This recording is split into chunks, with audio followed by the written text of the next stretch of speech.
Assalamualaikum warahmatullahi wabarakatuh. Halo semuanya, perkenalkan nama saya Deli Wahyuni dengan NIM 2023 01108030. Saya dari kelas 5A PGSD. Nah, pada kesempatan kali ini saya akan membahas mengenai teori pengolahan informasi khususnya pada 3 aspek penting, yaitu yang pertama perhatian, yang kedua persepsi, dan yang ketiga adalah memori jangka panjang serta jangka pendek. Nah, yang pertama mari kita mulai dari perhatian. Perhatian adalah proses ketika seorang memusatkan pikirannya pada suatu objek, peristiwa, atau informasi tertentu. Dalam kegiatan belajar, perhatian menjadi kunci utama agar informasi yang diterima bisa masuk ke dalam pikiran. Nah, tanpa perhatian, informasi yang disampaikan guru tidak akan tertangkap dengan baik oleh siswa. Misalnya, ketika seorang siswa sedang memperhatikan penjelasan guru di kelas, ia akan lebih mudah memahami materi.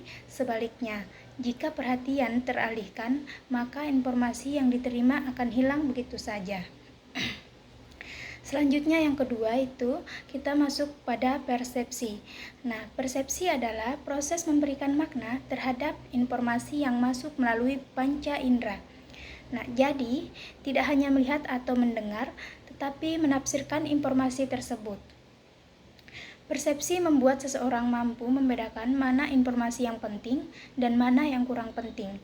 Contohnya, saat kita mendengar suara bising kendaraan di jalan, otak kita akan menyingkirkan suara tersebut sebagai informasi yang tidak relevan. Sehingga kita bisa tetap fokus mendengarkan penjelasan guru atau percakapan yang sedang berlangsung. Dengan demikian, persepsi membantu kita menyaring informasi agar tidak semua rangsangan dari luar masuk ke dalam pikiran. Nah, selanjutnya adalah memori jangka pendek dan memori jangka panjang. Memori jangka pendek adalah tempat penyimpanan informasi sementara. Kapasitasnya terbatas, biasanya hanya mampu menampung sekitar 7 informasi sekaligus dan bertanya hanya beberapa detik hingga menit. Misalnya, ketika kita baru saja mendengar nomor telepon, kita hanya bisa mengingatnya sebentar, sebelum lupa jika tidak segera dicatat atau diulang. Nah, berbeda dengan memori jangka pendek, memori jangka panjang adalah tempat penyimpanan informasi yang lebih permanen. Informasi yang sudah diolah dengan baik dan sering diulang biasanya akan tersimpan dalam memori jangka panjang. Contohnya, kita bisa mengingat huruf-huruf alfabet, rumus matematika dasar, atau doa sehari-hari karena informasi itu sering diulang dan digunakan dalam kehidupan sehari-hari. Nah, dari penjelasan ini, kita dapat memahami bahwa proses belajar sebenarnya tidak lepas dari 3 hal tadi, seperti perhatian, persepsi, dan memori. Perhatian membuat kita fokus, persepsi membantu kita menafsirkan informasi, dan memori menyimpan informasi agar bisa digunakan kembali di kemudian hari.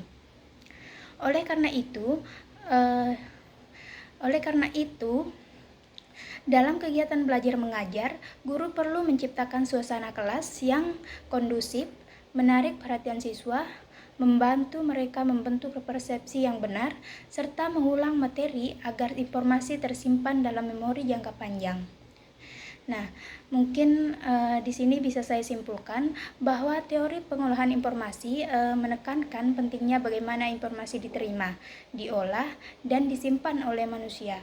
Dengan memahami proses ini, kita dapat belajar dengan lebih efektif dan membantu orang lain dalam proses belajarnya. Nah, mungkin itu saja dari saya. Sekian yang dapat saya sampaikan. Terima kasih atas perhatiannya. Lebih dan kurangnya saya mohon maaf. Wabillahi taufiq wa hidayah. Wassalamualaikum warahmatullahi wabarakatuh.